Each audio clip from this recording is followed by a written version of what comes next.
up from the country to Jerusalem for their ceremonial cleansing before the Passover. They kept looking for Jesus, and as they stood in the temple courts, they asked one another, "What do you think? Isn't he coming to the festival at all?" But the chief priests and the Pharisees had given orders that anyone who found Jesus and where he was were to report it so they could arrest him. Before the Passover, Jesus came to Bethany, and with Lazarus, whom Jesus had raised from the dead, there was a dinner given in his honor. Martha served, while Lazarus was among those reclining at the table with him. Then Mary took about a pint of pure nard and poured it over Jesus' feet. She wiped his feet with her hair. She wept. And the house was filled with the fragrance of that perfume. But one of his disciples, Judas Iscariot, who was later to betray him, objected. He said, "Why wasn't this perfume sold and the money given to the poor? It was worth a year's wages." Well, he didn't say that because he cared about the poor, but because he was a thief. And as the keeper of the money bag, he used to help himself to what was in it. "Leave her alone," Jesus replied. "It was intended that she should save this perfume for the day of my burial. You will always have the poor among you, but you will not always have me." Meanwhile, a large crowd of Jews found out that Jesus was there, and they came, not only because of Jesus, but because of Lazarus, whom he had raised from the dead. So the chief priests made plans to kill Lazarus as well. For on account of him, many of the Jews were going over to Jesus and believing in him. Now, 3 days later and 3 days before the Passover meal, Jesus and his disciples took a break on their journey to Jerusalem. What a wonderful time we had at Lazarus's. Oh yes, Mary and Martha always treat us well. And the food is always delicious. I could use a meal like that right about now. Yes, and with the money Mary wasted pouring that perfume, we could have bought a meal like that right about now. Hey, Judas, don't you remember what the master said? I believe he told you to leave her alone. Yes, I know, I was there. Look, I was there too, and I know what the master said, but Judas does have a point. Maybe the money could have been better used if it was given to the poor. Or maybe for a good meal, hey Judas? What do you think he meant when he said, "Anointed me for my burial"? Well, it is a perfume used in burial rites. Yes, and quite disrespectful considering he's still alive, wouldn't you say? Or maybe Mary has come to accept the very thing we refuse to accept. The master did say we wouldn't always have him with us. What are you trying to say, my brother? Look, this whole idea of going to Jerusalem is just crazy, if you ask me. The master knows that the Sanhedrin is trying to kill him. When did that ever stop him from doing the pudding? Well, here comes the Lord with John and Peter.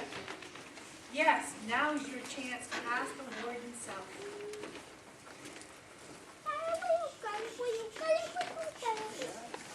Master, My brothers. do you really intend to celebrate the Passover in Jerusalem?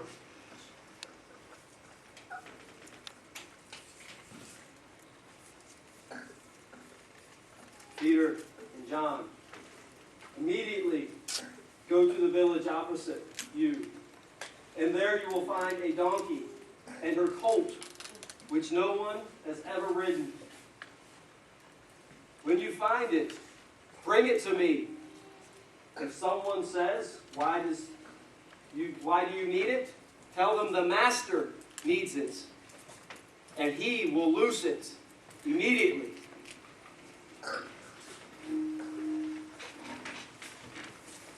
All right, John, let me ask you a question.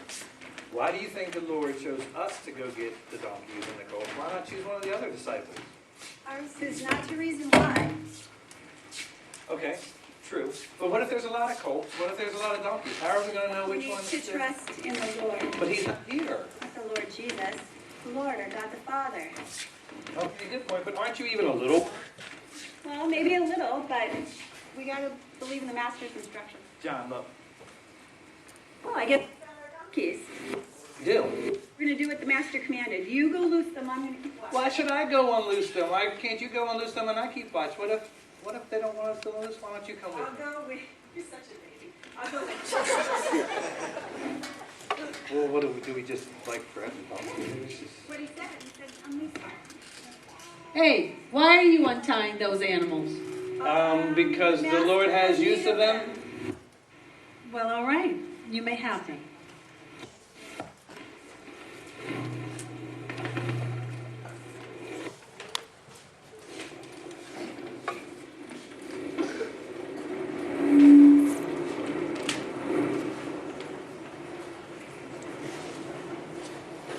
So, John, why do you think we had to get donkeys? We've never used donkeys before. It's always just go with the clothes you have on your back.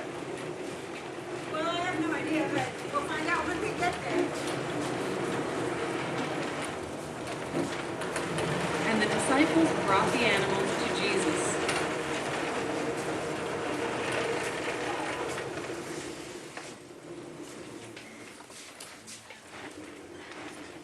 As if an unspoken request had entered their heads all at the same time. Not that they were instructed to do this, but the disciples took their cloaks off and laid them over the backs of the animals and set Jesus upon the colt.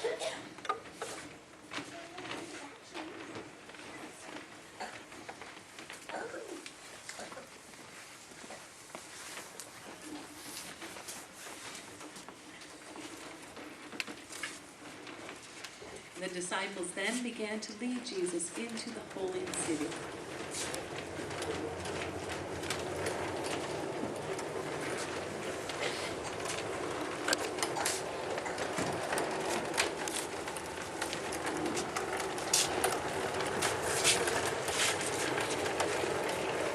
And a very great multitude spread their cloaks on the road. Others cut down branches from the trees and spread them on the road. Then the multitudes who went before and those who followed cried out, saying, Hosanna, Son of David.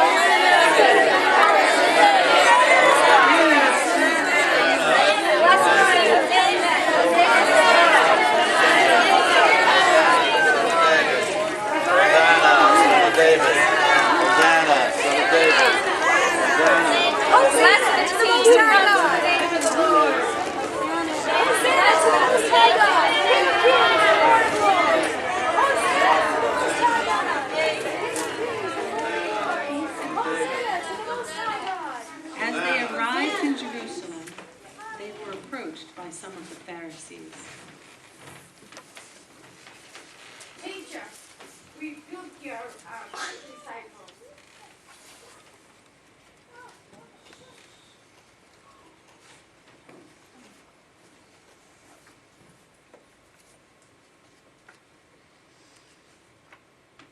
I tell you, if these do not cry out, the stones will cry out immediately.